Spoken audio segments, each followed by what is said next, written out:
বাংলাদেশটা মনে হইতেছে সমন্বয়কদের বাপদাদার সম্পত্তি। এখন মানে তেমনটাই মনে হইতেছে। আসলে প্রিয় দর্শক, ইতিমধ্যেই আপনারা দেখেছেন যে হবিগঞ্জে একজন সমন্বয়ক পরিচয়ে একজন ছাত্রনেতার একটি ভিডিও ভাইরাল হয়েছে। মানে ২৪-এর আন্দোলনের সময় হবিগঞ্জের বানিয়াচং থানায় আগুন দেওয়ার ঘটনায় সেখানকার যে সমন্বয়ক আপনার মাহাদি হাসানের একটি বক্তব্য শুক্রবার ভাইরাল হয়েছে।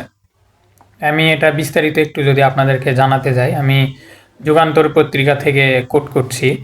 বৈষম্য বিরোধী আন্দোলনে অংশ নেওয়া এক ছাত্রলীগ নেতাকে গ্রেপ্তারের পর শায়েস্তাগঞ্জ থানা থেকে তাকে ছাড়াতে গিয়ে এ বক্তব্য দেন মাহাদি, এবং এই বক্তব্যের ভিডিওটি তিনি নিজের ফেসবুকে শেয়ার করেছেন।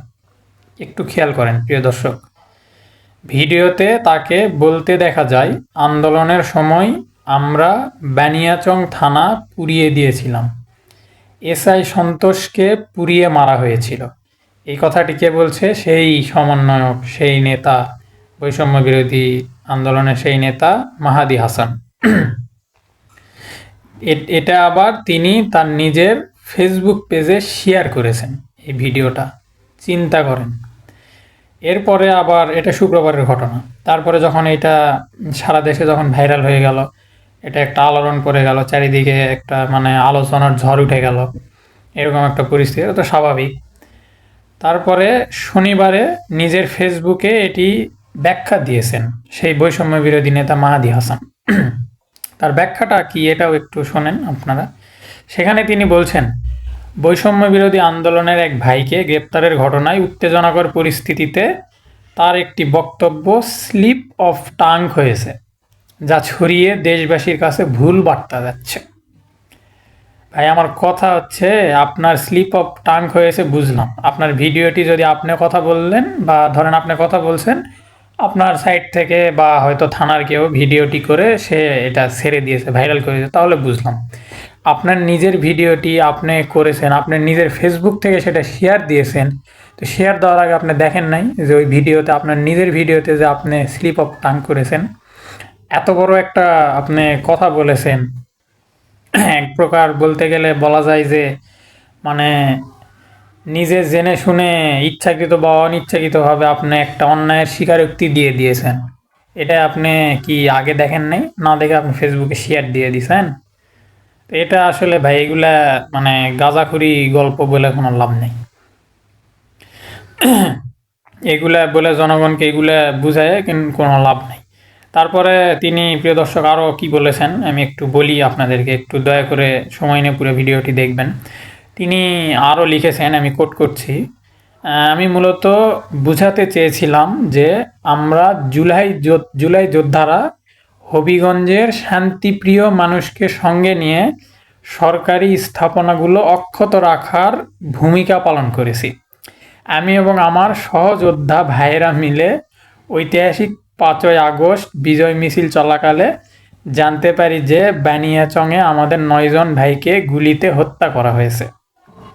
শায়েস্তাগঞ্জ থানার ওসি আবুল কালামকে উদ্দেশ্য করে তিনি বলেছেন, আপনাকে বলতে হবে আমার ভাইকে কেন গ্রেপ্তার করা হলো। আপনি বলেছেন আন্দোলনকারী তো কি হয়েছে, সে তো ডেভিল। এখানে আমার ১৭ জন ভাই শহীদ হয়েছেন।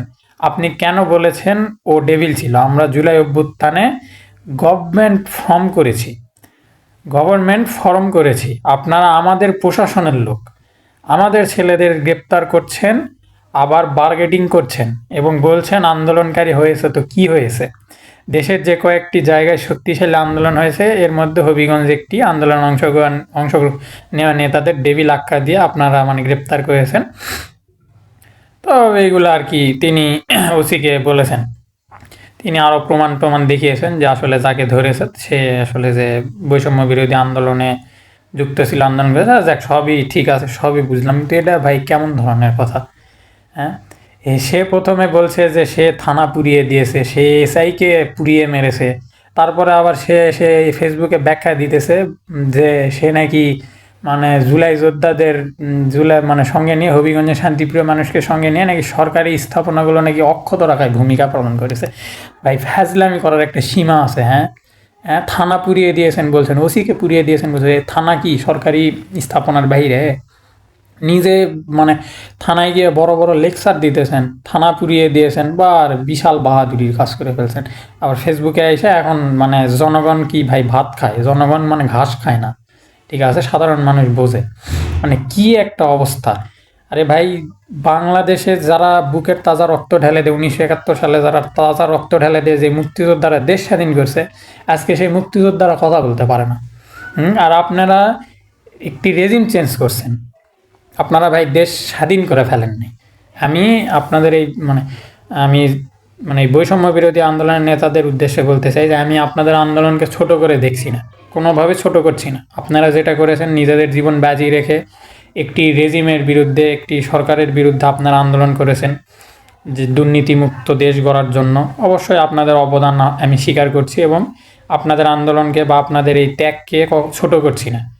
বাট দেশটা স্বাধীন করেন নাই আপনারা, আপনারা রেজিম চেঞ্জ করেছেন, একটা সরকার চেঞ্জ করেছেন। অবশ্যই আপনারা এটা মানে আপনার যে প্রশংসার দাবিদার। তার মানে এই না যে দেশটা আপনাদের নামে লিখে দেওয়া হয়েছে। যে আমি শুধু এটা বোঝাতে চাইতেছি যে যেই মুক্তিযোদ্ধারা এত লক্ষ শহীদের মাধ্যমে এত জীবন দিয়ে যে মুক্তিযোদ্ধারা পাকিস্তানের মতো একটা ভয়ঙ্কর সন্ত্রাসী রাষ্ট্র থেকে বাংলাদেশের স্বাধীনতা এনেছিল, তারাও মানে এরকমভাবে মনে হয় কখনো কোনো থানায় গিয়ে মনে হয় এরকমভাবে বলে নাই। আজকে মানে যা শুরু করছে এইসব প্যাতি নেতারা, 2 দিনের নেতারা, আর এখন তো বাংলাদেশে মুক্তিযোদ্ধারা এখন কথা বলতে পারে না। আর সেই জায়গায় এরকম একটা ব্যাপার। আর মানে এটা এটা একটা মানে স্বাধীন দেশে আমাদের সরকার রয়েছে, অন্তর্বর্তীকালীন সরকার রয়েছে, তারপরও এত বড় সাহস হয় কীভাবে যে তিনি থানায় গিয়ে এরকমভাবে মানে হুমকি দিতেছে। আর সেইখানে থানার মানে ওসি বা পুলিশের কি পরিস্থিতি একবার চিন্তা করেন প্রিয় দর্শক। তারা সেখানে যে এত বড় একটা থ্রেট দেওয়ার পরেও তাকে যে সঙ্গে সঙ্গে গ্রেপ্তার করবে, এতটুক ক্ষমতাও পুলিশের বর্তমানে নাই। যদিও পরবর্তীতে তাকে গ্রেপ্তার করা হয়েছে প্রিয় দর্শক, আমি সেটাও আপনাদেরকে অবশ্যই জানাবো যে হবিগঞ্জের, আমি যুগান্তর পত্রিকা থেকে কোট করছি, হবিগঞ্জের শায়েস্তাগঞ্জ থানায় পুলিশের সঙ্গে বাকবিতণ্ডার ঘটনায় বৈষম্য বিরোধী ছাত্র আন্দোলনের জেলার সদস্য সচিব মাহাদি হাসানকে গ্রেপ্তার করেছে পুলিশ শনিবার 3রা জানুয়ারি রাত 8:45, অর্থাৎ আজকেই আমি যে ভিডিও করছি ঠিক তার দুই ঘন্টা আগেই রাত 8:45টায় তাকে হবিগঞ্জ শহর থেকে গ্রেপ্তার করে শায়েস্তাগঞ্জ থানা পুলিশ। বিষয়টি নিশ্চিত করেছেন শায়েস্তাগঞ্জ থানার ওসি আবুল কালাম। তিনি বলেন রাত 8:45টায় তাকে গ্রেপ্তার করা হয়েছে। এটার জন্য ধন্যবাদ পুলিশ প্রশাসনকে। তবে এই গ্রেপ্তারটা আরও আগেই করা উচিত ছিল এবং থানায় যখন উনি এত বড় আস্পর্ধা দেখিয়েছেন সঙ্গে সঙ্গে তাকে গ্রেপ্তার করা উচিত ছিল।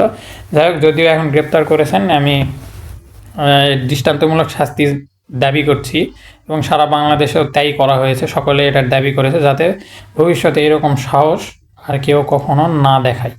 ভাই, আইন সবার জন্য সমান।